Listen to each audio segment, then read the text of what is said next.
healed from how I used to be before. I've healed from whatever was driving that natural reaction to feel emotionally inferior at that point. So there is an aspect of actually, you need to be going through some things to say that you've actually healed, so you can notice the difference in where you were before to who you are now. And I think that's one of the most important parts to really look at, because outside of that, you know, you can go for a breakup and let's say you do the inner work and that's fine. You will feel an internal difference. You will feel like you are a better person. You will feel like the way you think is different. You will feel like, you know, that like there has been a change on a DNA level. But the true measure and the physical proof of that is how you deal with situations that come to you. Actually, absolutely. So one thing that I wanted to mention is I've had people say, I know I've healed when I see him and I don't really have any emotions towards him again. Mm-hmm.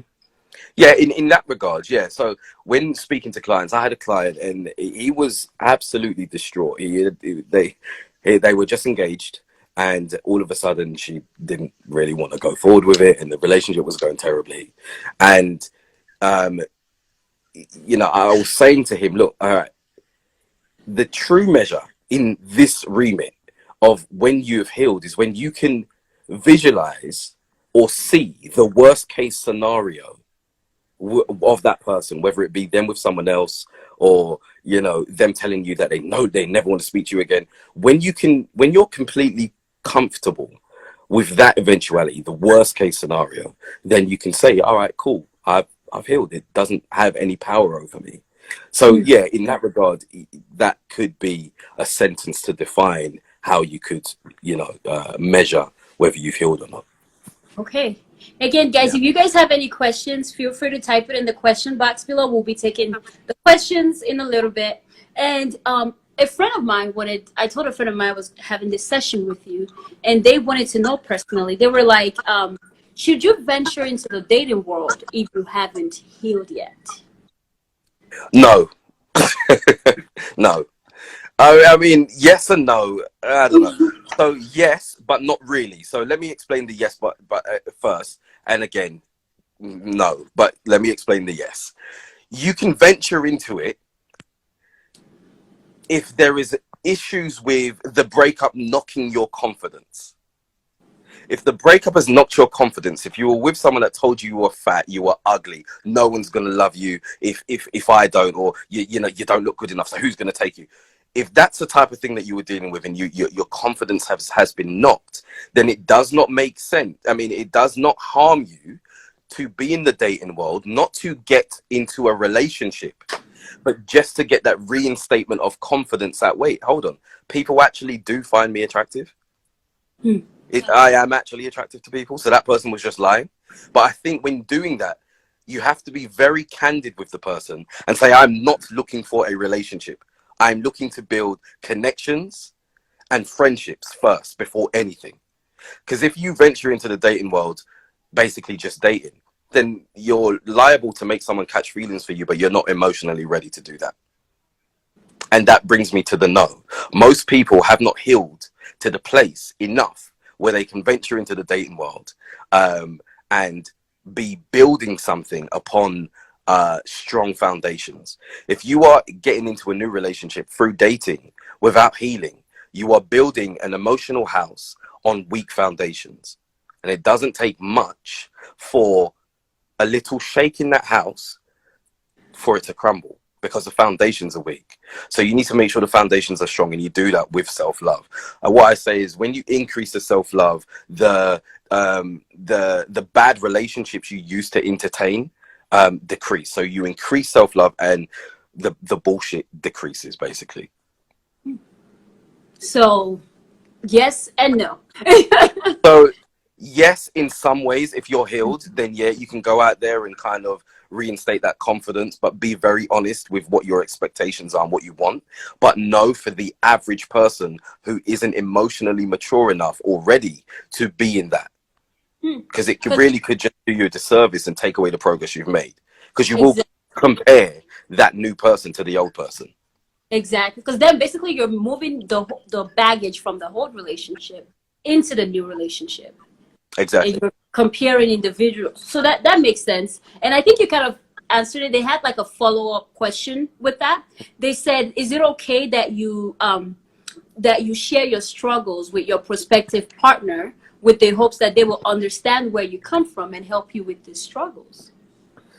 Yeah, yeah, if they're not a toxic person. You have to understand, right? Most people have not healed from their childhood traumas. Okay? Most people have not healed.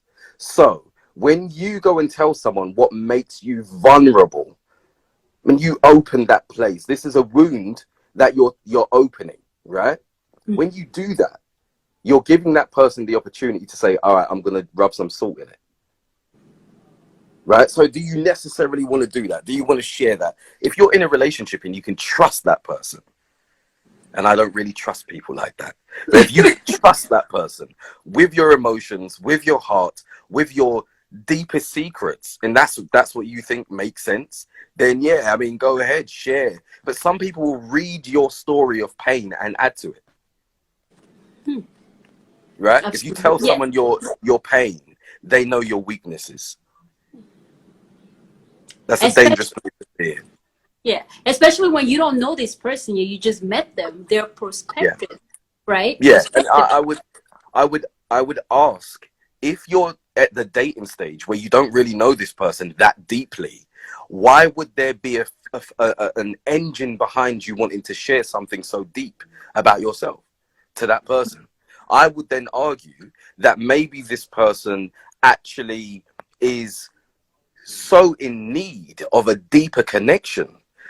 They are willing to override sense and tell someone something so deep about them with a view of actually gaining that connection, you know? So I think it's important to understand why you would want to do that, why you would want to share that. If it's dating stages, I mean, that person doesn't owe you anything. They don't know you. Do you know what I mean? Like, Oh, you why jack. why should they care? Do you know what I mean? Yeah, The, yeah. the, the thing is, and what's important in that question is they've said if for them to help you with it, or words to that effect. No one's going to help you really. The change and the help and the transformation comes from you. And this is what I tell my clients. There are two types of people: the ones that live on the cause and the ones that live on the effect. The effect are the ones that say, someone can help me with my problem. The ones that live on cause are the ones that say, I can cause a change. I can do this, right? So if you are waiting for your next relationship to validate you and help you with the trauma that you've gone through, you're always going to be going through trauma, because your sense of strength comes from someone outside of yourself. So when that person leaves, they also take your strength. Oh, good job. That Yeah, cause and yeah, effect. Wow, yeah, wow, wow. yeah. I just love how you're like just relating all these things in a way that I haven't thought of before. And I'm pretty sure there are a lot of people on this live session that can agree with how you're, making sense of things. You Yeah, know, yeah, like yeah. I'm so glad to have you on this session. Yeah. So thank Pleasure's all mine. Yes, thank you, thank you. And guys, this episode is gonna be available on YouTube as well. So I'm gonna upload that in about a couple of days. But I think we kind of covered. I'm not sure if we covered this already, but I want to talk about moving on, Hmm. right? So you go through a lot in your previous relationships, Yeah. and you go into a new relationship. You kind of have these expectations from the previous relation, some things that you learned from the previous relationship that you're expecting this new person to have. How do Hmm. you prevent yourself from carrying the baggage from the previous relationship into this new relationship? So with NLP, what I'd say to the client is, when someone says they have baggage, I'd ask them, where is that bag? Like, where is that bag? Right? And I'd literally have them sit down and visualize taking that bag off. Like, put it down. This is part of the inner work that you do. Like, you're not holding the bag, right? So it's a mental bag. And this is what we need to understand. It's a mental bag. You choose to hold on to it or not. This is a choice. No one is forcing you to do this. And this is what I want people to understand. They have the power to hold on to the baggage or not. Okay? This is really important, right? And what the brain can see, it doesn't matter whether it's real or not. If the brain can imagine it and it can see it, then the body will react. And because we're all grown here, if you look at when a man thinks of something sexual, his body reacts. When a woman thinks of something sexual, her body reacts. So what we're talking about is the brain, what it sees, the body doesn't know whether it's true or not. It believes it's real. Okay? So if you can see yourself dropping this so-called baggage, and you do that over and over again, the body literally takes it as truth.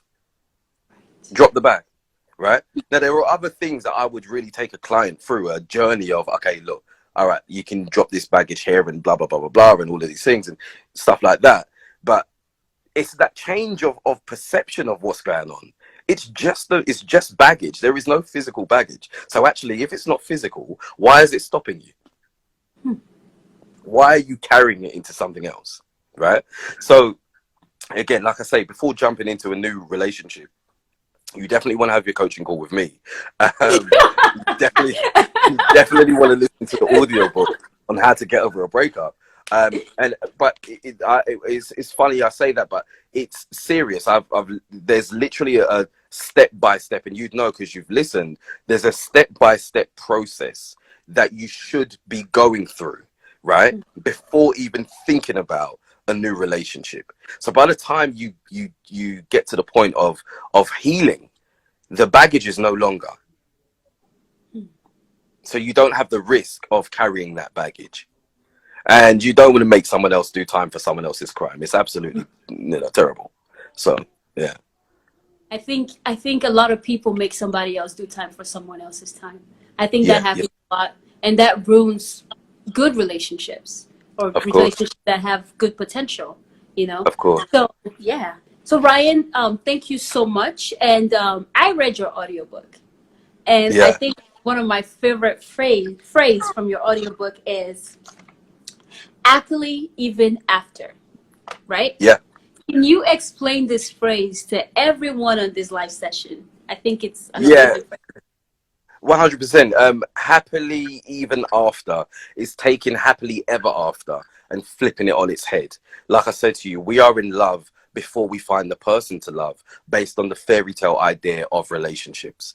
Happily ever after. You ride off into the sunset and you live with this person for the rest of your life. And you know, you love them and they love you and you never argue and life is just amazing, right? And that is not the truth. Okay, and no one owes you anything. No one needs to be with you for the rest of their life. They can literally wake up tomorrow after your wedding and say, I don't want to be with you. They are allowed to do that. Okay, now the whole thing of happily even after is saying that with a conscious breaking up, a conscious separation, a conscious understanding of yourself, with changing your views on what love really is, changing your ideas of how long a relationship should last, and you know, if this other person is mine, and we're really loving from a place of possession and obsession as opposed to a place of just unconditional love, which basically means I will love you, right, even if that means letting you go, right? So with that understanding comes the happily even after. As much as I love you, I love myself more, right? So if you're not happy with me, then I will let you go and be happy with someone else because I care about you and love you, right? But the reason as to why I'd be happy even after is because I understand that my happiness isn't attached to you. It works in conjunction with you. We collaborate on happiness while we're together. Yes, but I have my happiness in here.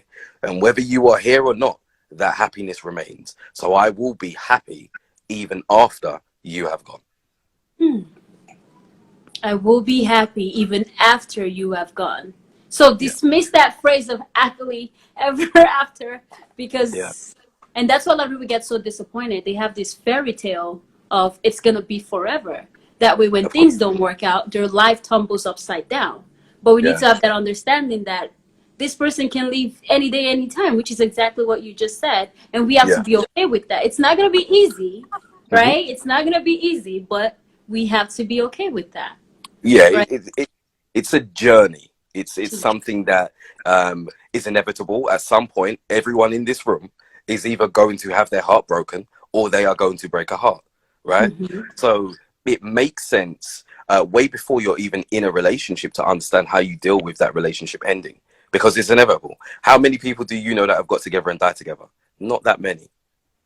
In most cases, relationships end. That's just it. So it would make sense to know, right, that at some point, the thing you love most, you may have to walk away from. And that is the strongest thing that a lot of us who class ourselves as being weak in those moments can do. So when you're actually able to deal with a breakup and walk away, you're not weak. You're really, really strong. You're walking away from something that you love and want forever. Do you get what I'm saying? So I feel that, you know, it's been an insightful conversation, but the one takeaway, and I might be jumping ahead of your questions or your wrap up, but the one takeaway for everyone in this session is to realize that your happiness should exist inside you. You can collaborate on happiness and complement someone else's happiness, but you can never attach and pin your happiness on that person. This doesn't mean that that person can't make you happy in some regards. Doesn't mean they can't make you smile. Doesn't mean they can't make you, you know, in the moment happy.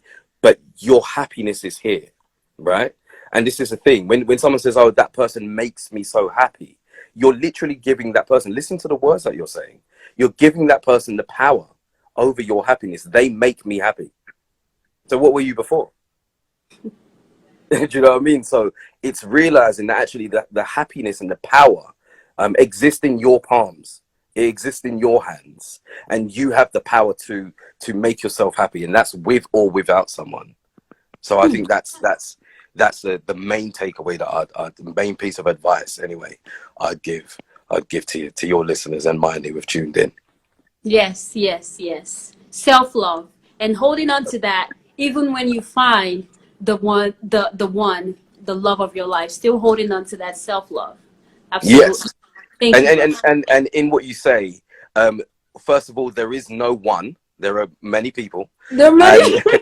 and there are many people, So there's and there no the isn't. one. You don't have the Yeah, one. I mean, look, like I say, if you look at, I think that it goes into the whole brainwashing of this whole thing, right? When we say the one, it's okay, cool. So when you find this one person, you really you home in on that one person.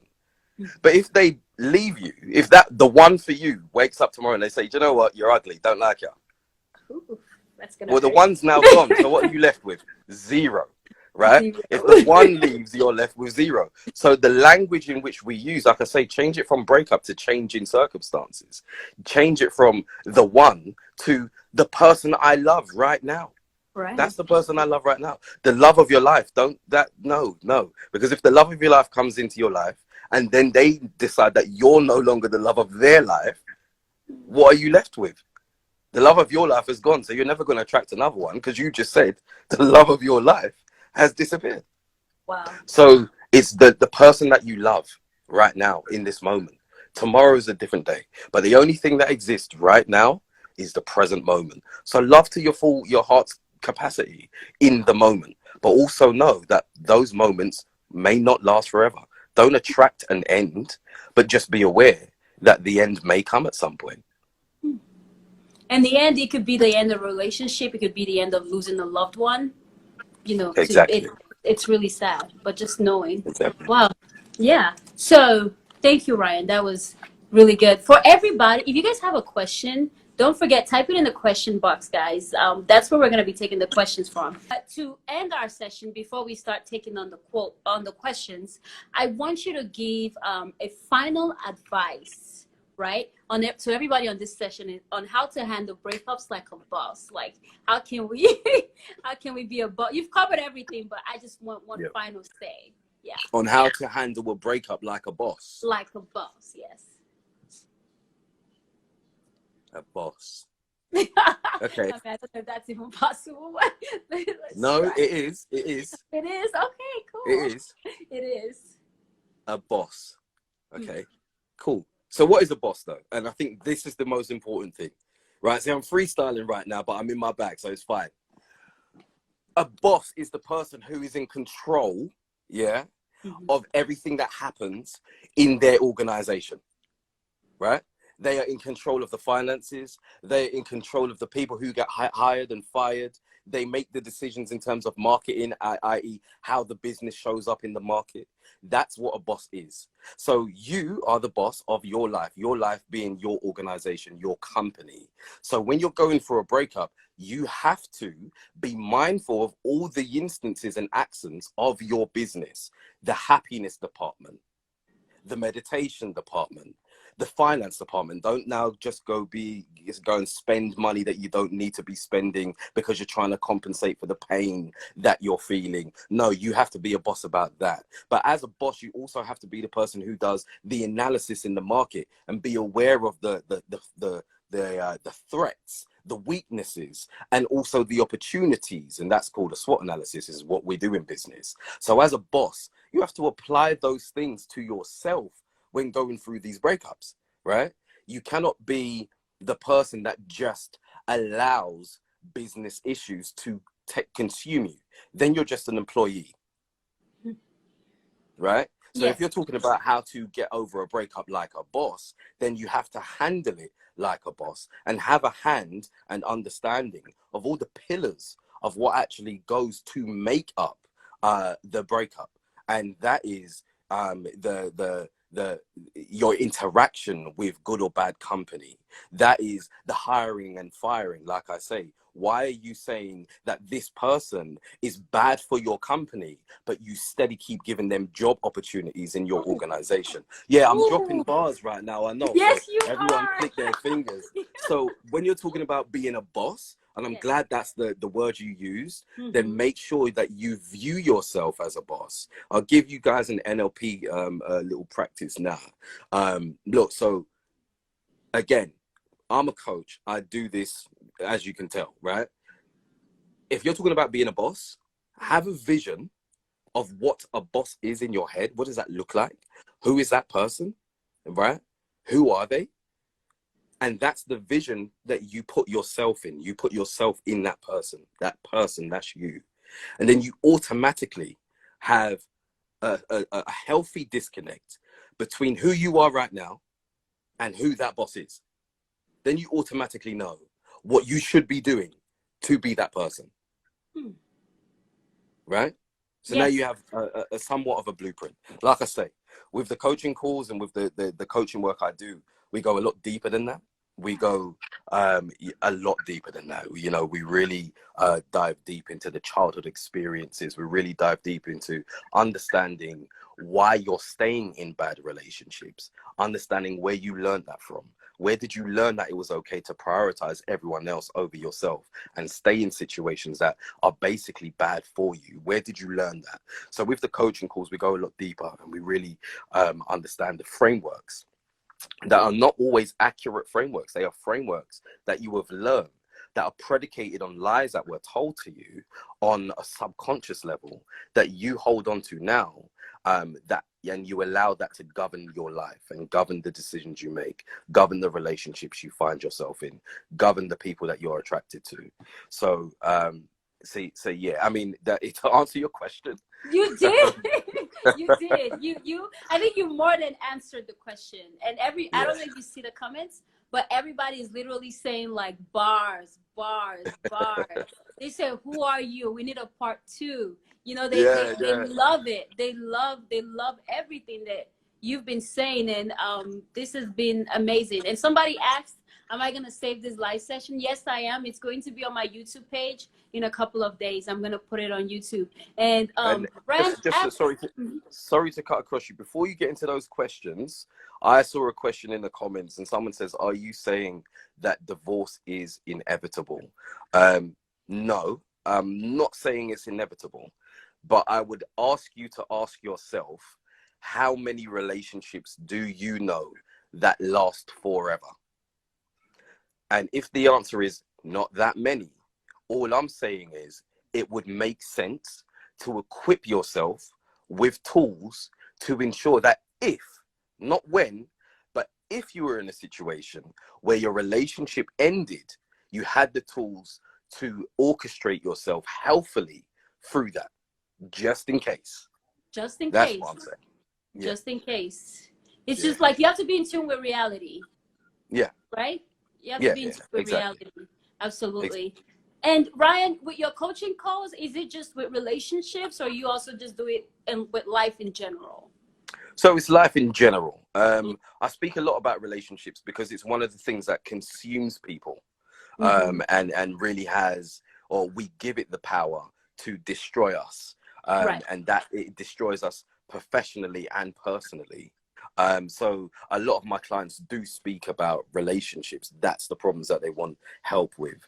But I work with clients, whether it's trying to really progress in their business setup, whether it's getting over negative habits that they've just implemented in the way of life. So it isn't your relationship specifically. It's really understanding the brain, how we use that. And what is very important to understand is with coaching, I'm not here to tell you you should leave that person or you should implement this system in your business. That I'm not here to do that. I am here to ask you the questions that you have not asked yourself, so you find the answers just facilitated by the question that I've given you. I can guide you to it with my knowledge and experience, but the breakthrough must come from the client. And that's how I usually go about the coaching Awesome. Awesome. in any regards. I think I might be taking a coaching session with you, with life Hit in me up. general. I'm Hit gonna me be up. asking for a coaching session. Well, guys, I'm gonna go ahead and thank Ryan for being on this live session today. And like he said, he's dropped a lot of beautiful gems today, right? And if you enjoyed it, you should definitely DM him and check out his coaching call. I think I'm gonna be taking it because I need some growth. Yeah. Hit me You up. know, Drop me that yes, message. Just yes, message me. yes. I think I'm gonna be taking it, and I think you guys should as well. And like I mentioned already, he has an audiobook, and the audiobook is called How to Get Over a Breakup. If you follow him, go to his Instagram page, you will see the link in his bio. And I want to thank you all for tuning in. Thank you so much. Thank you so much, Ryan. I feel like I've said thank you like 500 times, but Yeah, you're most welcome. You're most welcome. it's just like I really appreciate it. So thank you. Yeah, you're most And welcome. yes, and everybody's thanking you as well. Do have a wonderful day. And this is gonna be available on YouTube. If you click the link in my bio, you can just subscribe and put on the notification, and you're gonna see the video when it's ready. Thank you. Bye. Cool. All right. Cool. Take care. Thank you.